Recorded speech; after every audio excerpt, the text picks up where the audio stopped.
Hello and welcome to another edition of On a Roll with Kerwin Brown. I'm your host, and I am joined by Robert Benton, who's getting inducted to the Baking Hall of Fame this week. So we thought we'd get a chance to talk to him a little bit about his path to baking and some other things. So welcome, Robert. Thanks for being here. Thanks for having me. So quick, we do these kind of quick starter questions. So peanuts or pecans?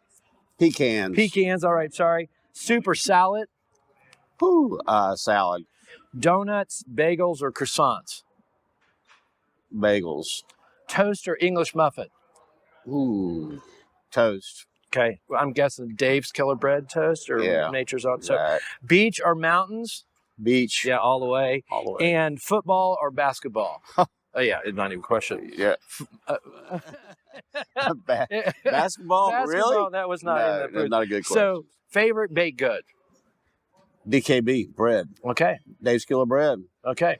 I have to say that one time you took me through a plant and we were watching honey buns being made, and they were getting that lovely layer of icing on top of them. And we picked one right off the line, it's very safe, and ate it right there. And that has to be among the top baked goods. If I could eat all my baked goods like that, I think I would. That was really, we were doing quality control. Yeah, exactly. You know, really probably shouldn't eat off the line, but we had to. Yeah, We this is had a to. long time ago too. So, okay, part of this podcast is talking about path to baking. So, you've been in the industry for 43 years, right? That's correct. And so, tell me just like what got you into baking? Why baking? Probably mainly Flowers. I grew up in Thomasville, so I knew some of the Flowers family. I went to high school with one of the family, and so I knew the company. I knew it growing up. It was always a benchmark in Thomasville. And so when I went off to college, I basically had to have so many internships in order to graduate and get my credits. And so long story short, I reached out to a man named Heath Varnado, and which is the father of our COO now, and asked for an internship. And long story short, I ended up interning with them. Okay. And I think I did 2 or 3, internships. And basically, I got a 4.0 that quarter, which allowed me to go back to school. And but the internships are a lot easier than the classroom for me. Yeah. But long story short, I did those. When I came to the end of my college, or when I graduated, I basically went home and coincidentally ran into Mr. Varnado. Mr. Varnado asked me, hey, when are you going to start to work? Well, the truth of it was I'd been talking to some folks and career counseling and stuff, and I thought I wanted to build airplanes is what I thought I wanted to do. And how foolish. And but it was funny, my dad, I went home and I remember like it was yesterday. He was sitting in the backyard, and I asked my dad, I said, ran into Mr. Bardo, he wants me to start to work, and I hadn't really talked to him about the possibility I might do something else. And my dad just turned and looked at me and he says, son, he said, do you want to be a baker or do you want to be a mortician? And I was like, are you serious? I mean, my dad always had a riddle, and I said, come on now, don't mess with me. What are you talking about? He said, well, son, people are always going to eat bread and they're always going to die. Now, which one do you want to be? And long story short, Monday morning, I went to work. So it's been a great ride ever since. That's awesome. It has been a great ride. We got to have dinner last night, and dinner, you guys talked about moving 16 times. And so certainly not an easy journey in the industry, and you've done lots of different things. So tell me kind of just looking back, what's been your favorite part about the industry? Well, I think I look back at what I did with, the field, and I love that's where I love. I love the floor. I love the bakeries. I love to build. I love to see things happen. But last night, you saw the other side of my true love and my true joy. And that's it's the relationships with people Right. the relationships with the vendors, relationships, and seeing people grow within flowers. And, you know, I've been blessed with so many great team members Right. that we built some really fun things and some Right. big things. And, but I think the best thing about my career is these people that I have relationships Right. with. So They'll be forever and ever.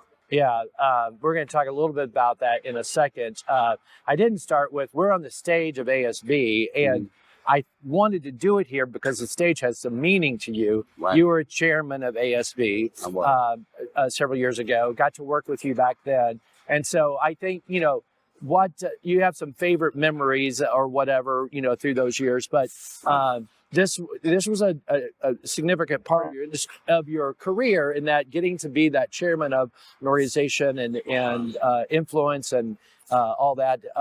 Tell me a little bit about what that, and then, you know, you're coming back for the Hall of Fame. So kind of tell me, what does that mean, kind of wrapping that up and being inducted in the Hall of Fame?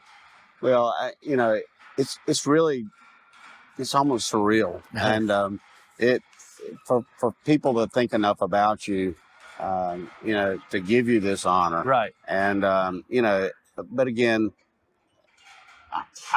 I'm just a tooth in this rocket. I really am. And again, I was sat in that room last night and I looked around and seen, you know, all the people I worked with at Flowers and all the things we did. But, you know, for people to feel the way they do, that I did impact the industry and I impacted them, man, that's what it's about. Right. And it really is. And it's nice. It's a little bit full circle too, because you sat on the committee for many years and made those selections. And now being a part of it, I think it's kind of nice that you got to serve that way, and then, you know, got honored at the end. So a lot of startups, a lot of challenges, all that. I have a made up stat that I have that I'll keep saying until somebody proves me wrong. I think you had the most startups of any individual in our industry, you know, being over 43 years and all the flowers, bakeries and all that. So you got to have a funny story in there somewhere about a startup or challenge or something like that. So, you know, I sat down with Beth and we were kicking this around. What were the funniest stories ever, you know? And the truth of the matter is, I have not one, I have hundreds of them. And when you work in bakeries in the middle of the night and you do a lot of M&A, you know, you meet all these people and you get thrown in these situations. Again, I was very, very young. I was all in and I constantly said yes. Part of the reason Beth and I moved 16 times was because of the M&A, and I was willing to say yes. Right. Which was a great, great way to learn and be trained. But, you know, I have so many memories. Probably one of the funniest things was we bought a little cookie plant out in San Angelo, Texas. And it's out in the middle of nowhere. And I mean, and it was a little small thing, and it was part of a group of bakeries that we bought. But I'll never forget, it was about 3 o'clock in the morning, and I'd been brought in to help, you know, with the operation, work on a little bit of equipment and try to put the team together. And this bakery, honestly, it was like right by a big farm. Right. And I look up and there's a goat walking in the bakery. I'm like, what the heck? I mean, what is that? Is this another worker? Or? I was like, and so and I've turned to this guy and he said, that's Philippe. I was like, oh no, this can't be true. This can't be true. But long story short, I got the goat. We herded him out and everything. But and the next morning the manager came in and I was like, there was a goat in the bakery last night. He goes, oh no, it can't be. It can't be. I said, what do you mean? I saw the thing, you know? He goes, no, we fixed the fence. So it was true, and he really did know. But I've had hundreds of stories, but again, it's you need people in your plants, but you don't need more goats in your plants. I don't. Well, the funny thing was that morning they called and someone came and got the goat, but it left in the back of a Chevrolet Impala trunk. Oh, so nice! It was probably dinner somewhere. It might have been he don't make enemies. Yeah.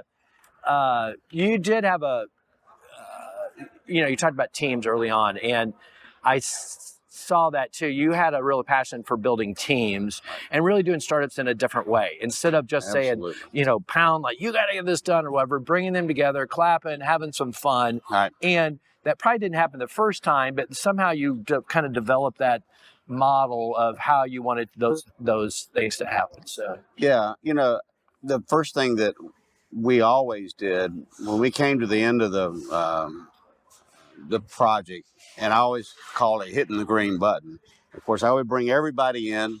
All the vendors would be there because we were getting ready to, you know, pre-flight all the equipment and all that. But we'd all go into a room, and I always did one thing, and I made everybody clap and give themselves a hand because again, it's about the team. It's always about the team. Right. But early on, I did pound the desk a few times, and I did. But the truth of the matter is, we have such a great vendor base out there. I wanted them to have as much ownership in that project as I did. Right. And the beautiful thing is the people that I surrounded myself with and Flowers, our team with, everybody had that, man, this is my bakery. This is my bakery. This is my bakery. Yeah. We had a term, we'd say we turn the keys over. And basically my engineering group, my field group, we would virtually give a set of keys to the plant manager as we left. Oh. And because we would stay there through the startup. Of course, we were the first on site. We were the Marines. Right. And we were the first on the ground. We would build the equipment. And but all during that period of time, we would have constant meetings to improve that ownership and that buy-in. And but get it to be theirs. You know, it's again, it's the way to do it. Right. You know, pounding on the table only works for it only works so like. I heard a phrase last night. I'm reading it so I can get it right. So it said something about making the page and seeing it turn. You said that last night, but I think that investing in, people's lives and seeing that, creating that, and then turning that page. And I thought that was a very significant term. I love that term. Right. So, just what does that mean to you? Well, it's just the same thing for myself. I mean, I came into the industry with virtually no knowledge of the. Really, I mean, I grew up. My father was an engineer, and so I grew up doing things with my hand. Right. But I really didn't understand the baking business, and but a couple of those guys that were there last night, I've just seen them grow and mature, and eventually it's their turn. Right. And you turn that page. Right. It's on you at that point. Yeah. And but that's a good thing. That's healthy, and I'm turning the page too. Right. So, right. No, that's awesome. One thing, advice that you give to your younger self or somebody in the industry about how to make a difference in the industry? Well, I said earlier, I had a knack, or not a knack. Sometimes it wasn't that, but I always said yes. And I am a firm believer. It doesn't matter. And I've been, as a small child, I was raised. My mama, she used to always tell me, she said, if you can be the trash man, you can be the best trash man there is. Right. And, but the truth of the matter is, you have to be all in this industry. It's more than a job. Right. And, I have so many people ask me, you stayed there 43 years? Right. Yeah. Yeah. I mean, yeah, it's what I grew to love.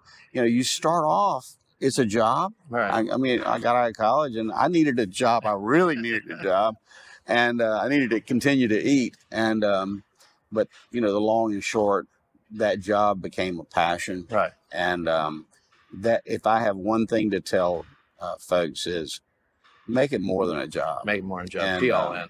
Make it your passion. Right. And the only way you can do that, you have to be all in. And have to say yes. So, all right. Thank you so much for your time. Thanks for tuning in to On a Roll. And we'll see you next time. Thanks.